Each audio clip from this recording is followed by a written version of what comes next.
So here's a forgotten one from the middle of the period of the Super Nintendo's lifetime. Toys, starring the late Robin Williams, was financially a box office bomb back in a time when Robin, bless his heart, was at his absolute peak. And maybe that shows a little with the game that followed shortly afterwards. The Toys the game also fails really to hit its target. Whether that's possibly due to a disjointed plot line, or not really having the luxury of being able to pull off all the acting charm and wit and spontaneity that its cast pushed through on such a broken narrative and script. And it shows.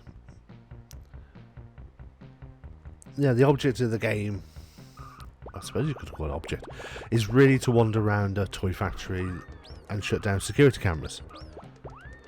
These cameras are guided by a host of evil toys that have to be destroyed before the cameras are vulnerable. It feels almost very much capture the flag kind of style. These enemies move just as rapidly as you, and it's all done on a nice linear kind of design. So good luck. Your health's plentiful, but again, 5 hits and you're dead. That's it, end over. And I suppose the weapons are interesting. They utilise a starting gun. It's amazing to think that back in the guns weren't treated with as animosity as they are now.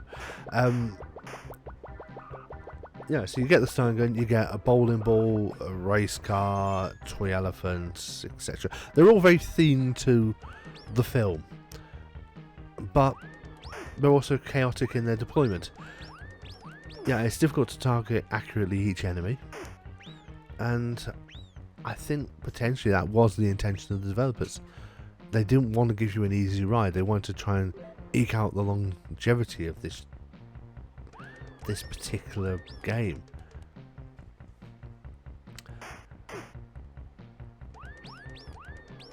And let's push you back really, because the game was developed really by Imagineering Inc. It's an in-house development company really for the publisher Absolute Entertainment, released back in 1993. So you're a couple of years into the SNES's lifespan at this point. Prior to this, all the company had ever released on the Nintendo system were games that, and let's be fair to them, had very mixed or very low, mediocre reviews. We'll add to that. We'll give a good example for that.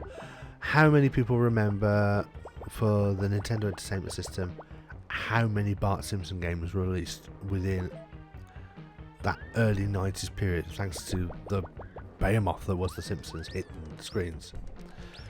We had Bar vs. the Juggernaut, Space Mutants, etc, etc. Bar vs. the World, I think, was another one. There were a fair few.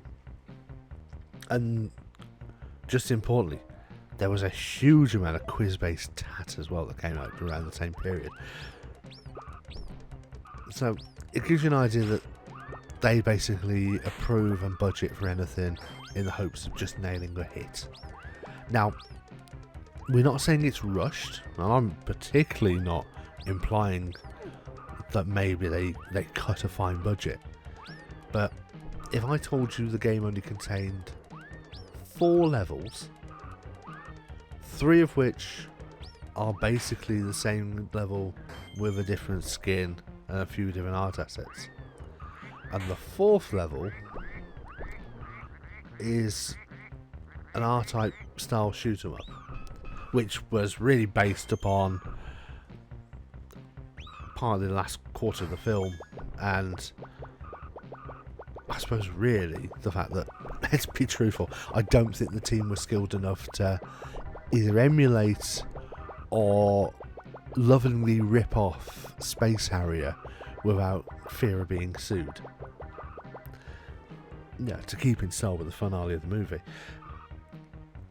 This could also probably explain why there's such a huge ramp up in difficulty between those sections. yeah, I mean, take it back to a project point of view, especially if you're looking at any sort of game development, and there are people who listen to this that will work in game development themselves, or hobbyists from in indie programming kind of style. You have to have a rough sketch, a rough idea of your game concepts, the gameplay aspects, and how it's going to pan out. Yeah, how many levels. You've got to have a basic structure. You don't need the complete design, but you do need to have an idea of point A, point B, point C, finale, etc.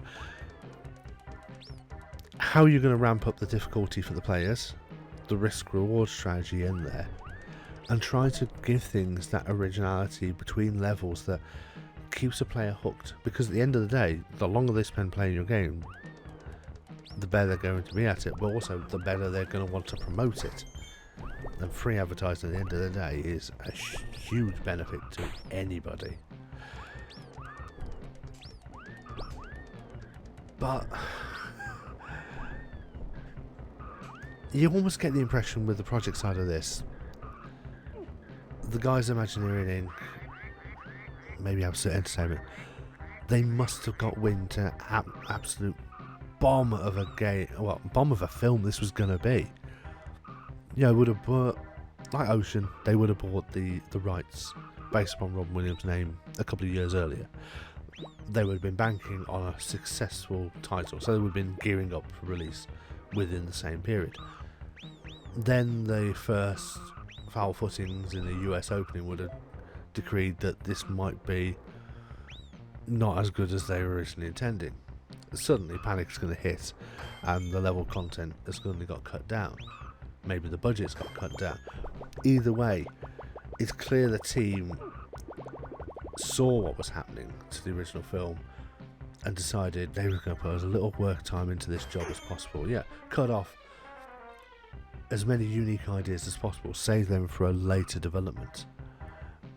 And really just trying to make this as hard as possible for kids to play, so that they could eke out the length of the game as it was, and try to almost wall them in on a difficulty spike in an attempt, to extend the length and just, I suppose, annoy them really. But yeah, extend the length and try to release it as close to the film launch as possible, in the hopes that, parents will see the film, be dragged, kids, etc., go out, and because of the charm of the film and its styling and Robin Williams as well, they would have just turned around and said, yeah, okay, we'll get the game, and that's it. It's a quick Christmas present, it's done. And it's a gift aspect, it's a quick cash in, get that money, run before anybody finds out and tries to trade it back in. And remember, this game was released in '93. Trade-ins as such were few and far between. There were occasionally postal order systems that allowed you to take games back and select a new game, potentially off a random guesswork of what they might have in their inventory. But they were very few and very far between. So once you bought it, you were stuck with it effectively. So yeah, overall verdict on this. And I've been waiting to do so many of these scores for such a long while. This is simply absolutely dire. It has to rank on the system as one of my worst possible games that I've experienced. Is it nice in any way? As a collector, there's a positive. It's cheap to pick up on the market. If you're looking for a bit of a filler into your collection to that builds up the numbers, yeah, it's there.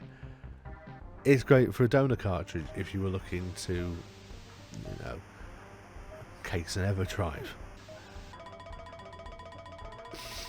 But yeah, it gives a fee for a respite for a change. But it's short, it ties with the movie well with the cutscenes. It does what it needs to do. That's it. Is it worth full price? No. But as part of a collection, yeah, it could do worse. If you can get in a bundle, accept it. But Otherwise, leave it as far away from your side as possible until you absolutely have to have it. For the latest news, reviews, retro footage, retro reviews, and everything else in between. Until then, like, comment and subscribe, and I'll see you next time. Take care.